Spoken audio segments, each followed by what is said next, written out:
Well, I mean, we still haven't finalized our list, so there's still the World Championships coming up here starting on the 13th, so we'll be covering that. And then we have our meetings the first part of June, so we'll put our list together and, get it where we think it's right, and then we'll pick what we think is the best player for the franchise at number 4. Mike?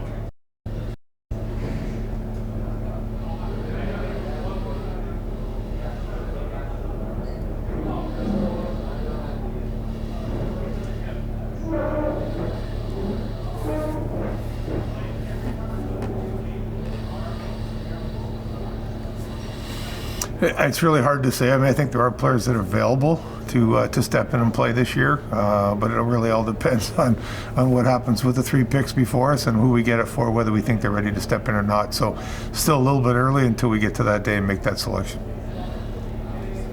Andy?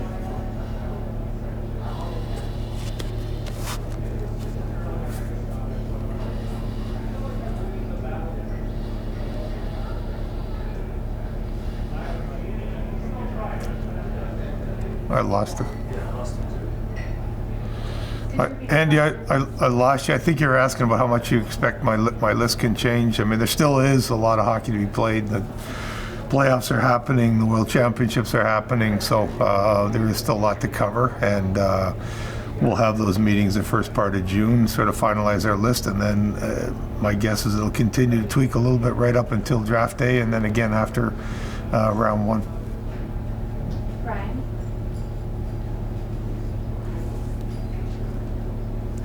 I got nothing. No. Are you really, really faint, Ryan? I got nothing. Now I got you. Yep.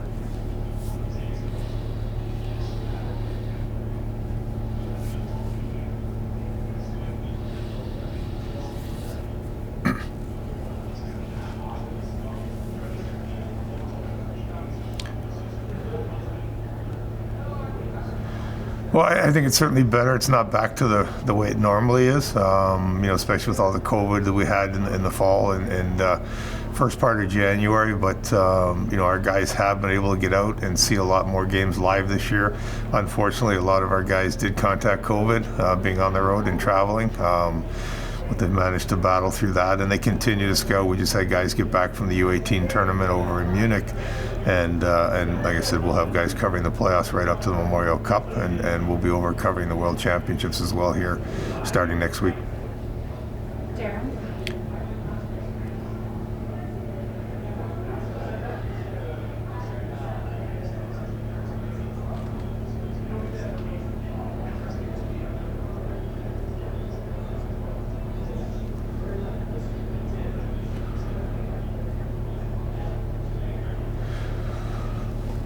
Yeah, I mean, everybody compares one to the other. I think the thing that people have said, it's not you don't have the McDavids or the Matthews in this draft, but there's very few years you have a McDavid or Matthews in the draft. So from our standpoint, we feel that you always can get good players no matter what round you're picking in. So that's our job, to really dig in and get our list right. So no matter if we're picking in the 1st or the 5th or 6th or 7th, to try and find a player that we think can play. And you're not always right, but hopefully you hit on a few of those as well with the amount of picks we have this year. Brian?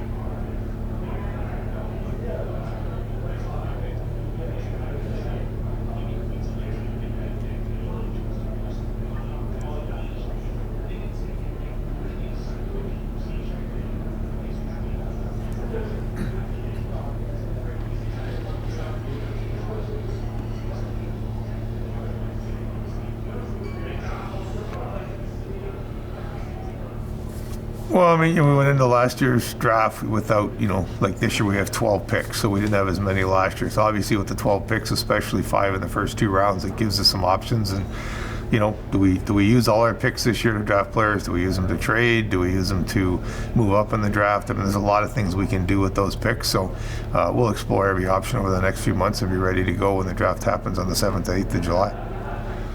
Jeff?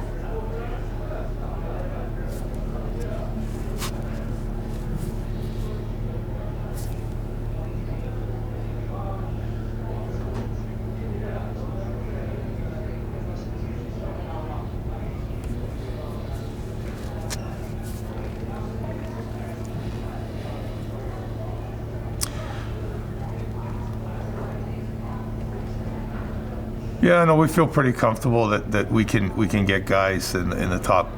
We felt probably top 5, 6 that could step in the next couple of years. So.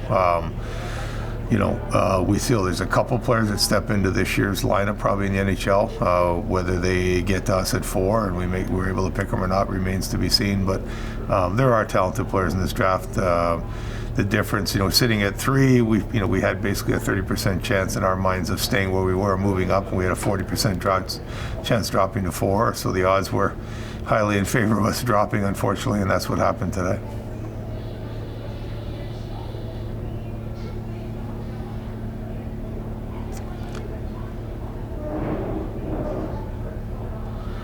Probably 7 or 8 that we're considering with the 4 pick. Bob?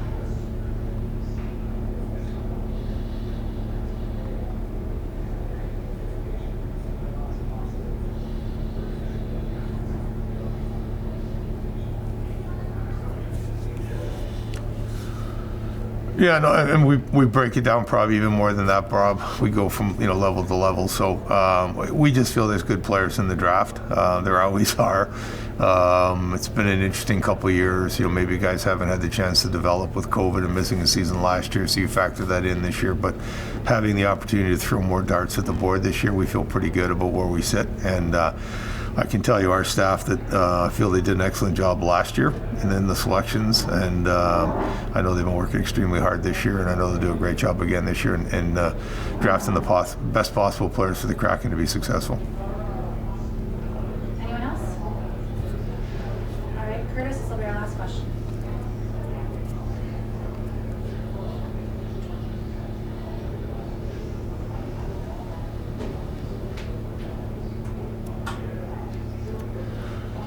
Yeah, I mean, I think there's good players. I mean, there's good players at all positions. I think there's players in North America, players in Europe. So it is a good class, especially at the top and where we're going to pick. And when the only time you control the draft is when you pick at 1. We don't pick at 1, so we'll have our list ready and we'll see where the 3 teams go in front of us, and we'll be ready to make our selection of 4 when that time comes.